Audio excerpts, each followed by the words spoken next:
DC किस तरह से काम कर रही है और आगे हमारी फोरसाइट, हमारी सोच क्या है, सरकार क्या सोचती है और सरकार का ध्यान और सरकार की सोच किस तरह से टूरिज्म की अलग अलग डेस्टिनेशंस को बनाने के लिए और डेस्टिनेशंस को क्रिएट करने के लिए और साथ में होटलों को बेहतर करने के लिए, चाहे आप जिस होटल में बैठे हैं हॉलिडे होम हो, चाहे हिमाचल प्रदेश का ऐतिहासिक बहुत ही बड़ी धरोहर हिमाचल की हेरिटेज होटल पीटर हॉफ हो, चाहे कुछ डेस्टिनेशंस हो, तो टूरिज्म बिकॉज अगर आपने लोगों को लाना है, आपको डेस्टिनेशंस को क्रिएट करना है।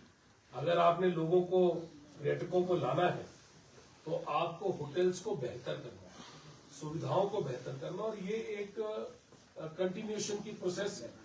होटल्स को बेहतर करना, उनको थोड़े थोड़े सालों बाद रेनोवेट करना, उनको बिल्कुल हाईटेक होटल बनाना, दुनिया के साथ हिमाचल प्रदेश के होटल खड़े हो सके उसके बारे में सोचना, और ये सोचना कि कौन से होटल्स हैं जिसके अंदर हमारा क्या बिजनेस आ रहा है और कितना हम बढ़ा सकते हैं, डेस्टिनेशंस को किस तरह से बनाया जा सकता है। तो उसके लिए बहुत सारे पैसे की जरूरत है और पैसा प्रोवाइड करना उसके लिए आपको पूरी उसकी डीपीआर बनानी, आर्किटेक्चर ड्राइंग्स बनानी, आज की हिसाब से वो होटल किस तरह दुनिया के सारे होटल्स के सामने खड़े हो पाए, और जब पर्यटक किसी भी दुनिया से, कहीं से भी, किसी भी दुनिया के कोने से वो पर्यटक जब शिमला में आए, धर्मशाला आए, डलहौजी आए, मनाली आए या चंबा आए, तो उसको हर जगह पूरे हिमाचल प्रदेश के जितने भी हमारे होटल हैं, तकरीबन 60 होटल जो हमारे हैं, उन होटलों के अंदर किस तरह से हम सुविधाओं को बेहतर कर पाए, ये सबसे पहले ये एचपीटीडीसी की सोच रही। हमने अपनी अलग अलग मीटिंग्स के अंदर अलग अलग चीजें अप्रूव की और उसको आगे बढ़ाते हुए आज मैं कुछ बहुत इंपॉर्टेंट अनाउंसमेंट्स आपके सामने लेके आया हूं। पहली अनाउंसमेंट ये है कि हमारा मंडी के अंदर जो शिव धाम है, शिव धाम एक बहुत सबसे पहले तो हमारी ऐतिहासिक धरोहर है, हमारी संस्कृति है। हमारे पास जो देवभूमि, वीर भूमि हिमाचल को कहा जाता है, देवी देवताओं की भूमि कहा जाता है, तो जब लोग यहाँ पे बाहर से आते हैं तो देव दर्शन, देवी दर्शन के लिए हम सर्किट बनाए और सर्किट के ऊपर काम किया। हर सरकार ने इसके ऊपर काम किया है, चाहे पूर्व की सरकारें रही, चाहे अभी की सरकार है। पर आज जो हमारी सोच है वो ये है कि जो चीजें पुरानी भी चली हैं और उनको किसी तरह से रुकी हैं, उनको गति देना बहुत जरूरी है और उनको बेहतर करना बहुत जरूरी है। तो शिव धाम जो कि मंडी का एक बड़ा ही हमारी ऐतिहासिक धरोहर है, हमारा एक बहुत बड़ा धाम है, वहां पे शिवजी जी का वास है और कहीं ना कहीं पूरी दुनिया वहां पे आती है। उसको बेहतर करने के लिए हमने अपने स्टेट बजट से और एडीबी से हमने इसकी स्पेशल अप्रूवल ली। एडीबी के अंदर प्रोजेक्ट में भी हमने शिवधाम को डाला है और स्टेट बजट के अंदर भी हमने इसके अंदर प्रावधान किया है। सबसे पहले इसके अंदर बहुत से ज्योतिर्लिंग बनने हैं।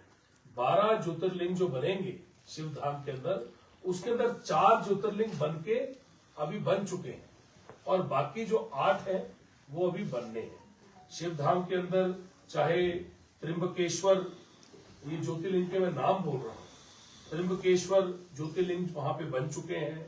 मल्लिकार्जुना ज्योतिर्लिंग जो है वो वहां बनाना है। ओमकारेश्वर ज्योतिर्लिंग बन चुके हैं। काशी विश्वनाथ ज्योतिर्लिंग बन चुके हैं।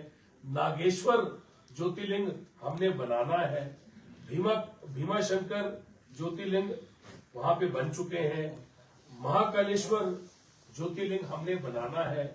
कृष्णेश्वर ज्योतिर्लिंग हमने बनाना है। केदारनाथ ज्योतिर्लिंग हमने बनाना है। सोमनाथ ज्योतिर्लिंग हमने बनाना है। वैद्यनाथ ज्योतिर्लिंग हमने बनाना है। रामेश्वर ज्योतिर्लिंग हमने बनाना है। और ये सारे ज्योतिर्लिंग जो हैं, इसमें 4 ज्योतिर्लिंग बन चुके हैं और बाकी 8 ज्योतिर्लिंग को HPTDC बनाने जा रहे हैं। इसके लिए 38 करोड़ रुपया पहले अप्रूव हुआ था। ये पिछली सरकार के समय शिवधाम के ऊपर पैसा अप्रूव हुआ था, जिसके अंदर से पिछली सरकार में 16 करोड़ रुपया खर्च हुआ था। 16 करोड़ रुपया जो खर्च हुआ, उसमें 21 करोड़ रुपया हमें बच गया था, जो पहले का खर्च होना था। मैं आपको इसलिए बता रहा हूं कि आपको एक चीज पता होनी चाहिए। 21 करोड़ रुपया हमारे पास HPTDC के पास बचा हुआ था। हम इसमें 11 करोड़ 62 लाख रुपया और दे रहे हैं और 33 करोड़ 44 लाख रुपया 33 करोड़ 44 लाख रुपीज हम इसमें खर्चने जा रहे हैं और विधिवत रूप से इसका टेंडर निकालने जा रहे हैं हिमाचल प्रदेश की जनता के लिए। और हिमाचल प्रदेश जो देवभूमि, देवी भूमि है, वीर भूमि है, उसके लिए बहुत बड़ी बात है कि एक धाम बनाने के लिए और एक सोच को आगे ले जाने के लिए मुझे हमेशा, हमारी सरकार ने हमेशा माना है कि ये एक गवर्नमेंट इन कंटिन्यूएशन होती है और प्रोजेक्ट्स को आगे बनाना और सबसे पहले अपनी धरोहर को बचा के रखना और उसको बेहतर करना, उसके लिए हमने फंड्स एलोकेट किए हैं और अब 33 करोड़ 44 लाख का टेंडर HPTDC निकालने जा रही है।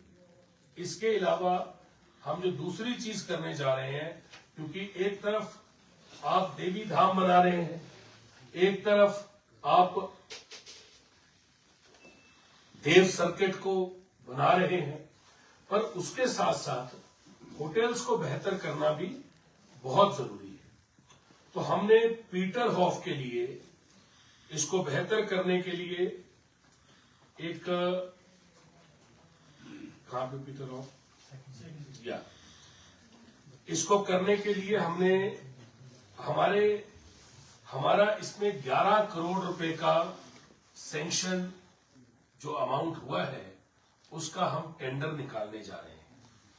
11 करोड़ रुपए का हमारा अमाउंट सैंक्शन हुआ है इसके लिए, जिसको पीटर हॉफ को हाईटेक बनाने के लिए, उसकी रेनोवेशन करके उसके अंदर रूम्स ऐड करने के लिए, उसकी बैंक्वेटिंग फैसिलिटी को बेटर करने के लिए, उसके बैक ऑफिस और बैक एरियाज को बेहतर करने के लिए, उसके रेस्टोरेंट्स को बेहतर करने के लिए, उसके रूम्स की इन्वेंट्री को इंप्रूव करने के लिए और उसके फसाड को, कि बाहर से पीटर हॉफ जो है वो हमारी एक धरोहर है, एक हेरिटेज प्रॉपर्टी है, उसको बेहतर किया जाए, उसके लिए 11 करोड़ रुपया जो सैंक्शन हुआ है उसको HPTDC खर्चने जा रहा है। इसके अलावा 5.5 करोड़ रुपया जहां आप बैठे हैं, हॉलिडे होम, जो कि एक बड़ी प्रेस्टिजियस प्रॉपर्टी है, इसको बिल्कुल हाईटेक बनाने के लिए, इसके रूम्स को इम्प्रूव करने के लिए,